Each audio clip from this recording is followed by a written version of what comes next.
সম্পত্তি নিয়ে বিবাদের জেরে ভাইকে খুন করার অভিযোগ উঠল দাদার বিরুদ্ধে। কাকদ্বীপে কালীনগরের ঘটনায় চাঞ্চল্য। পরে পুলিশের কাছে আত্মসমর্পণ দাদার। জানা গিয়েছে, দীর্ঘদিন ধরেই দুই ভাইয়ের মধ্যে সম্পত্তি নিয়ে বিবাদ চলছিল। বুধবার রাতে বচসা শুরু হলে বড় ভাই মতিলাল দাস ইট দিয়ে ছোট ভাই মোহনলাল দাসের মাথায় আঘাত করে। মোহনলালকে কাকদ্বীপ হাসপাতালে নিয়ে গেলে চিকিৎসকেরা তাকে মৃত ঘোষণা করেন। এরপরই থানায় গিয়ে আত্মসমর্পণ করে অভিযুক্ত। ঘটনা এখানে পারিবারিক একটা বিবাদ জায়গা জমি নিয়ে হচ্ছে।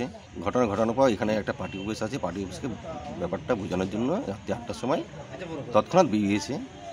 পিছন পিছন আরেক মামা, যে মামাকে খুন করেছে, সামনে রাস্তায় ইট নিয়ে পিছন থেকে আঘাত করে হসপিটালে নিয়ে যাওয়ার পথে মামা গেছে।